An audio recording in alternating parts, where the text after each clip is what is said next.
SUNY Chancellor John King has a vision for the university centered around 4 pivotal pillars.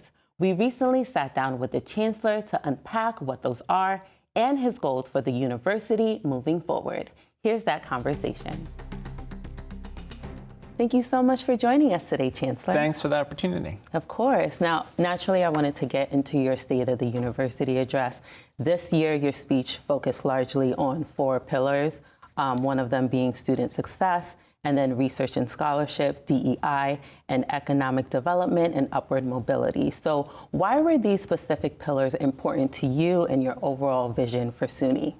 You know, when I joined in January 23, I laid out those pillars with our Board of Trustees as the path to ensuring that SUNY is the best public higher education system in the country. And I really wanted in the speech to explain all the progress we're making. We had enrollment up for the first time this past September in a decade. That was fantastic. We are replicating the ASAP program, which helps students to not just start but finish college on 25 of our campuses. We've got huge momentum in the semiconductor industry around AI research. We continue to diversify our student population and our faculty, and we know that our diversity makes us stronger. And SUNY is playing a key role in economic development in every region of the state. And I wanted to tell that story so folks would understand how much momentum we have, and also how appreciative we are of Governor Hochul and the legislature really investing in SUNY. Absolutely. And one of the things that I thought was interesting was you really underscored getting students to fill out that free application for federal student aid being one of the main challenges that SUNY faced over the past year. So what will be your strategy to continue to empower and educate students to fill out that application? Yeah, this is such an important issue. You know, that application is the gateway to federal financial aid, state financial aid, and because of changes that the federal government is making to the form was delayed this year.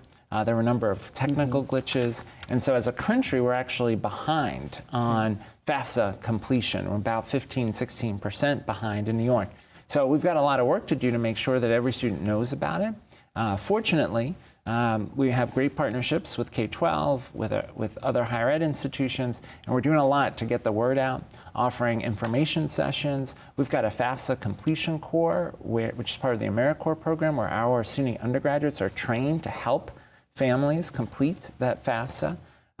We are doing events with school districts to make sure that folks in school districts are doing all they can to help students get through the FAFSA. And we're doing tons of reminding because folks need to remember the importance of this form. You know, last year in New York, because of students not completing the form, we left more than $220 million on the table in federal financial aid that students could have used to go to college. So this is a hugely important issue. We've got a lot of work to do to complete this financial aid cycle. And then the governor and the legislature adopted a really important change that starting next year, FAFSA completion in New York will be universal. So K-12 will work with higher ed to make sure that every student completes the FAFSA form. And another aspect of the state budget this year had to deal with, of course, funding for SUNY Downstate. You know, there was a lot of conversation about whether or not funding will be included to save the hospital. So what was your reaction to how things eventually are, you know, kind of netted out? Look, we're really pleased that the governor and legislature are taking this challenge on along with us. You know, we laid out the challenges at Downstate, a $100 million a year deficit, operating deficit, really the risk of closure this summer if we didn't get additional help from the state, as well as significant capital challenges, a building that's really in disrepair and at risk of catastrophic failure. We laid that out. The governor stepped up with a plan for how to address it, and working with the legislature, adopted essentially the plan that the governor initially laid out. $100 million to cover this year's deficit, $100 million to cover next year's deficit, $300 million in capital investment, and working with the legislature and stakeholders, the governor also and the legislature set up an advisory board, community folks who will work with us at the state level to think through the future of Downstate, to think about the best investment of that $300 million in capital funds, and importantly, the budget allows for the advisory board to consider up to $750 million in capital investment. So the opportunity to come back in the next legislative session and get some additional capital investment. That's helpful as we think about how do we ensure the strength of the health sciences university and continue to improve healthcare in the community. And this past year, there was a lot of unrest on college campuses across New York State, including at Stony Brook University and at SUNY New Paltz regarding the ongoing war in Gaza. So what was your reaction to the way that these individual schools responded to the unrest? And what will be SUNY's position on student protests heading into the next year? Look, the top priority for us is student safety, right? We've got to make sure that our students are safe in a supportive environment. We, of course, value free speech and freedom of expression and the robust exchange of ideas, but that's not limitless. That can never turn into discrimination or harassment, can never turn into violence or vandalism, and can never turn into disrupting the education of one's classmates.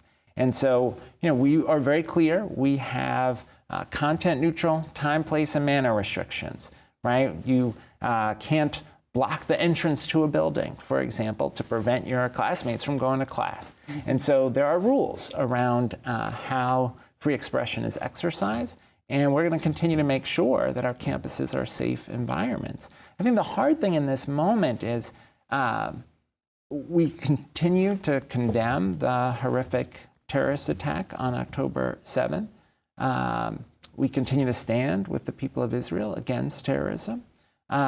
And at the same time, we're all heartbroken seeing the loss of civilian lives in Gaza. And part of what's hard in this moment is people have to be able to hold both things in mind, that we can condemn Hamas, we can wish for the safe return of the hostages, and at the same time, we can have tremendous sympathy for the innocent lives lost in Gaza. And I hope that as we go into the fall, we can have a thoughtful, robust discussion about the path forward, the right policy solutions, but do so in a way that is respectful. And one of the areas I focus on in the State of the University speech was on the need for civic engagement and civil discourse, for us to practice in our classes, in our extracurricular activities, in our dorms, how do we disagree agreeably? How do we have a conversation where we question not just the assumptions of the person we disagree with, but our own assumptions? How do we have a spirit of learning about our civil discourse? And I hope that's what we'll see going forward. And going back to your State of the University address, this was, of course, your second time giving that address. So what were some of your biggest learnings from your first year compared to your second year? Was there anything that sort of surprised you? Well, one of the first things I did when I started was I visited all 64 campuses and had the chance to talk with students, faculty, administrators, community members about each of our campuses. Two things struck me. One is there's such extraordinary diversity of opportunities across SUNY. We've got SUNY Maritime. If you want to train for the commercial shipping industry and make six figures, come to SUNY Maritime. If you're really passionate about the environment, we've got our Environmental Science and Forestry College in Syracuse. Amazing programs.